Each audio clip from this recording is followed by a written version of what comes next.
get to the top this time. Nelson Piquet there in pole position. Red 5, Nigel Mansell in the background. Gerhard Berger in the Scarlet Ferrari, third on the grid. Behind him is Thierry Boutsen's basically green Benetton. Then the Benetton of Fabi. 52 laps, and Piquet scorches away. Mansell is left, and he's left very badly indeed. Look how he's being passed, and there's another coming together. A car dragging along the Armco, 3 of them out, and one of them is Stefan Johansson, and there's a Ferrari down there, and they're all over the circuit. This is far worse than the first one. Streff is in trouble again. Fabre is in trouble again. Alliot has stopped. There's at least 6 cars. Jonathan Palmer has stopped, but his car looks perfectly okay. Christian Danner has stopped. Well, this has to be some sort of condemnation, I think, of the Austrian circuit here. Is it wide enough? This is the second time it's happened. I was about to say that, Murray. Absolutely, the track is not wide enough here at the start with the barriers going down on either side. I think certainly the barrier on the left of the circuit, from the side from which we're looking now, should be moved right back in a runoff area, given Mansell was, and here we have an actual replay. Now you see Mansell was the first to move, but whether he hurt his clutch or something like that, because and you get a tremendous traffic jam around Mansell, and then it all starts when somebody tries to go up the right-hand side to take that gap, and Johansson was the innocent victim right behind as all hell breaks loose, and the following cars really just have nowhere at all to go. You see Capelli's car being spun round there, the sort of turquoise one, and really there was nowhere for the following cars to go. So this race is quite clearly stopped. The cars out round the back of the circuit,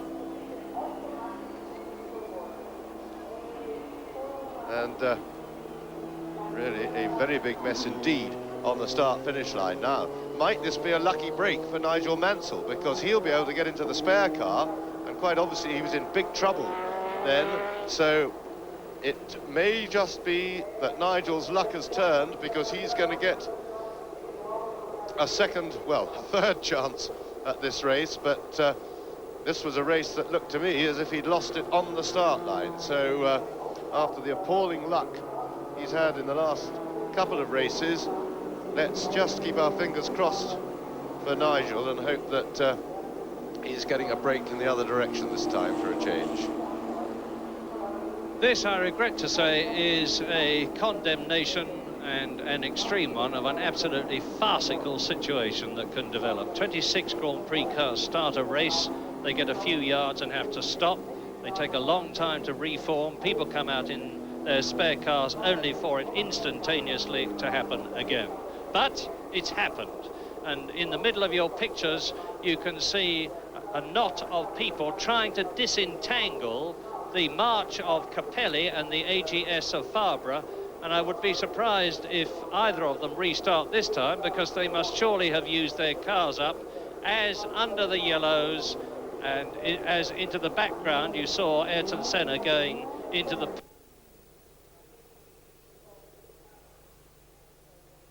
Mais la grogne pourrait bien venir des pilotes cette fois, qui vont peut-être décider tout simplement de ne pas courir, ce en quoi ils n'auraient pas tort.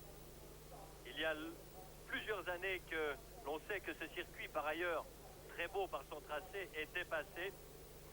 Et voilà les restes de la voiture de Ghinzani. Arnoux avait passé à travers cette fois. Il y a la McLaren de Johansson. Il y a la marche de Capelli, il y a la GS de Fabre, il y a la Lola de Philippe Alliot.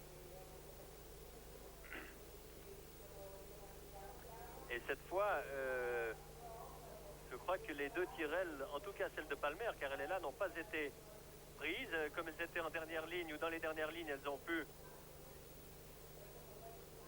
se tirer d'affaire.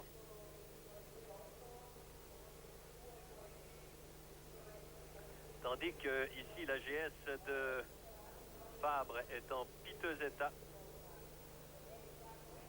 Suspension complètement arrachée. Beaucoup de travail pour les mécaniciens. Heureusement que le prochain Grand Prix est dans 3 semaines et non pas dimanche prochain.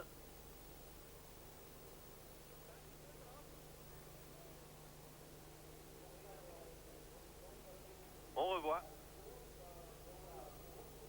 Ah oui, Mansell anticipe un tout petit peu, se souvenant qu'il risque une pénalisation d'1 minute, il lève le pied. Et là, ça a déjà failli toucher entre Berger et Fabi, qui une nouvelle fois a fait un très bon départ. Prost s'infiltre, et là, Patrese essaye de passer, plutôt De Cesaris essaye de passer, mais au même endroit. Et regardez, surtout à droite de votre écran, en haut à droite, alors c'est vraiment le carambolage général.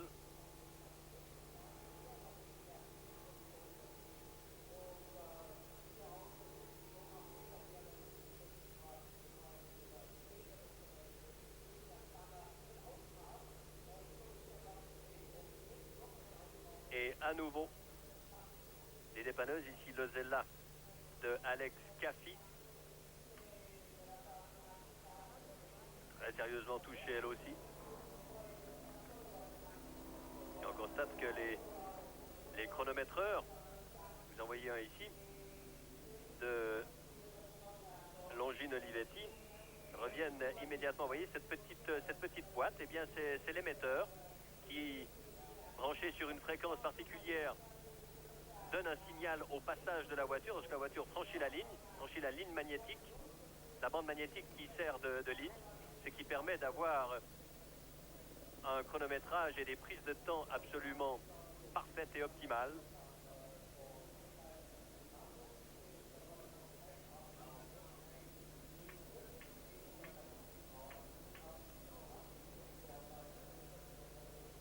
Alors on nous signale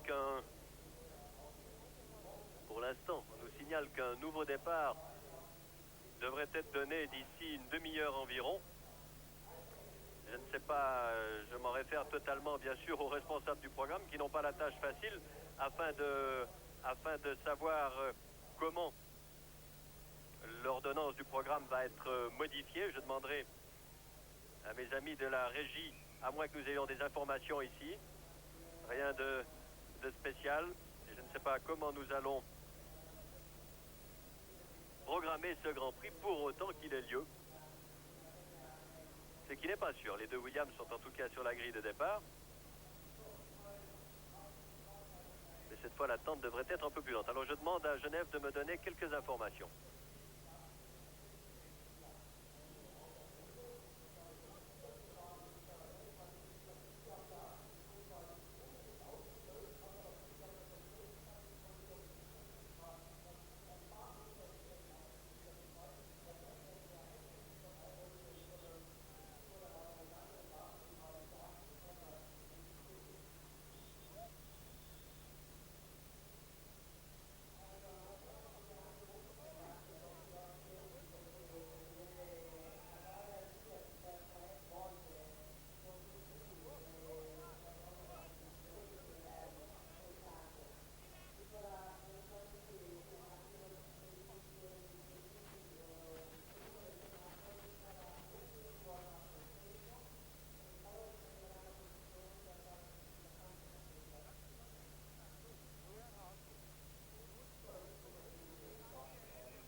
décidé que